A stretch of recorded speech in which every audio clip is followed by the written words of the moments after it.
जीवन का पुनर्निर्माण कैसे करें, इसी प्रवचन के अंतर्गत परमहंस योगानंद जी अपनी आंतरिक शक्ति का विकास कैसे करें के बारे में बता रहे हैं और उसी आंतरिक शक्ति से अपने बाह्य शरीर को भी किस प्रकार बदला जा सकता है। कृपया इसको अंत तक सुनें। जीवन चैतन्य के गर्भ से उत्पन्न होता है। हम चेतना के सांचे में ढले हुए हैं। जीवन के सभी रूप चैतन्य सरिता के एक ही स्रोत से उत्पन्न होते हैं। इस प्रकार पृथक व्यक्तित्व युक्त आपकी चेतना ही आपके अस्तित्व का आधार है। आपके समस्त विचार एवं कर्म चैतन्य सरिता के ही बुलबुले और बूंदे हैं। ठोस प्रतीत होता है ये शरीर, परंतु वास्तव में विद्युत चुंबकीय प्रवाहों का यह पुंज है। इसके प्रोटॉन्स और इलेक्ट्रॉन्स ईश्वर द्वारा प्रक्षेपित धनात्मक और ऋणात्मक विचारों के घन रूप हैं। उन्हें मैं विचार अणु कहता हूँ। सारी सृष्टि इन्हीं विचार अणुओं से बनी हुई है, जो ईश्वरीय चैतन्यता है। काले और सफ़ेद में क्या अंतर है? वे केवल दो विपरीत विचार हैं, जो अपनी अपनी संकल्पता के घनीभूत रूप हैं। उदाहरण के लिए, स्वप्न में दिखाई देने वाले काले और सफ़ेद घोड़े कुछ न होकर केवल स्वप्न दृष्टा की एक ही विचारधारा के विभिन्न घनीभूत स्वप्न रूप या सापेक्ष रूप होते हैं। वास्तव में सब कुछ शुद्ध चैतन्य से ही बना हुआ है। उनका सीमित या साकार दिखाई देना चेतना की सापेक्षता का ही परिणाम है। इसलिए यदि आपको अपने भीतर कुछ बदलाव करना है, अपने को बदलना है, तो आपको उस विचारधारा को बदलना होगा जो पदार्थ जगत के एवं कर्मों के विभिन्न रूपों को साकार करने के लिए चेतना को मूर्त रूप देती है। एकमात्र यही तरीका है अपने जीवन का पुनर्निर्माण करने का। जीवन के पुनर्निर्माण के लिए आदतों का भी बहुत बड़ा महत्व है। मैं अपने मन को कोई निर्देश दूं तो वह तुरंत उस पर प्रतिक्रिया करेगा या तदनुसार कार्य करेगा। धूम्रपान या ज़्यादा मिठाइयाँ खाना छोड़ने का मन बना चुके अधिकांश लोग फिर भी धूम्रपान करते ही हैं और मिठाइयाँ खाते जाते हैं। वे अपने को बदल नहीं पाते, क्योंकि उनके मन में ब्लॉटिंग पेपर की तरह वैचारिक आदतों को सोख लिया जाता है। आदत का अर्थ है कि मन का यह विश्वास कर लेना कि वह किसी विशिष्ट विचार से छुटकारा नहीं प्राप्त कर सकता। आदतें सचमुच दृढ़ग्राही होती हैं। एक बार आप जब कोई काम कर लेते हैं तो उसका प्रभाव आपकी चेतना पर रह जाता है। उसके प्रभाव के कारण हो सकता है कि आप दोबारा यही करें।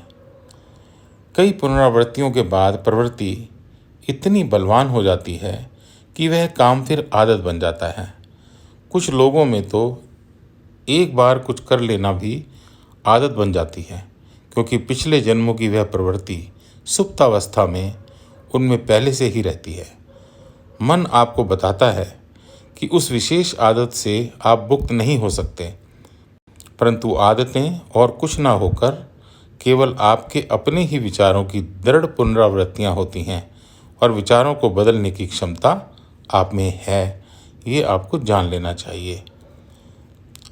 आदत का स्वरूप इस बात से समझ में आ सकता है कि मिट्टी को आकार देकर फूलदानी बनाया जा सकता है, और जब तक मिट्टी नरम है तब तक उस फूलदानी को तोड़कर बार बार बदला जा सकता है, परंतु एक बार उसे भट्टी में पका लिया जाए तो उसका आकार पक्का हो जाता है। आपकी चेतना के साथ भी यही होता है। आपके विचार आपके कार्यों को आकार देते हैं। अतः बार बार इन कार्यों को करने से मन में जो धारणा बनती है, वह धारणा भट्टी का काम करती है और उन विचारों की दृढ़ आदतों में परिवर्तित कर देती है। आप सबके चेहरे अलग अलग क्यों हैं? क्योंकि आपके मन अलग अलग हैं। आपकी वैचारिक आदतों ने न केवल आपके मन को बल्कि आपके शरीर को भी ढाला हुआ है। आपने देखा होगा कि कुछ दुबले पतले लोग दिन में 5 बार खाते हैं, तब भी उनका वजन नहीं बढ़ता, और कुछ मोटे लोग केवल थोड़ा सा ही खाते हैं, तब भी और अधिक मोटे होते जाते हैं। ऐसा क्यों होता है? दुबले पतले लोगों ने किसी पूर्व जन्म में यह विचार अपनी चेतना में दृढ़ कर लिया कि वे दुबले पतले हैं, और उसी विचार एवं प्रवृत्ति को वे इस जन्म में अपने साथ ले आए। वे चाहे जो भी करके देख लें, मोटे होते ही नहीं। मोटे लोगों के साथ भी यही होता है। पूर्व जन्म में वे इस विचार के साथ इस संसार में विदा हो गए कि वे मोटे हैं, और इस जन्म में उसी विचार के बीज को अपने साथ ले आए। शरीर की सारी संरचना ही इन कर्म बीजों के अनुरूप होती है।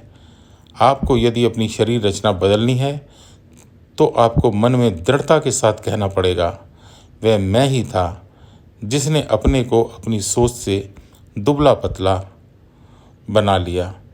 अब मैं इच्छा शक्ति द्वारा यह चाहता हूँ कि मैं हट्टा कट्टा बनूं।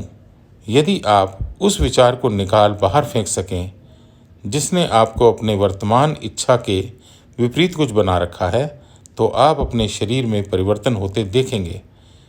मैं अपने वजन को यथास्थिति में बनाए रख सकता हूँ, या उतनी ही आसानी से अपनी इच्छा मात्र से दुबला पतला भी हो सकता हूँ। युवावस्था में मेरी समस्या यह थी कि मैं बहुत ही पतला था। गुरुदेव ने मुझे उस चेतना से मुक्त करा दिया, इसलिए तब से मैंने हट्टा कट्टा बने रहना ही पसंद किया।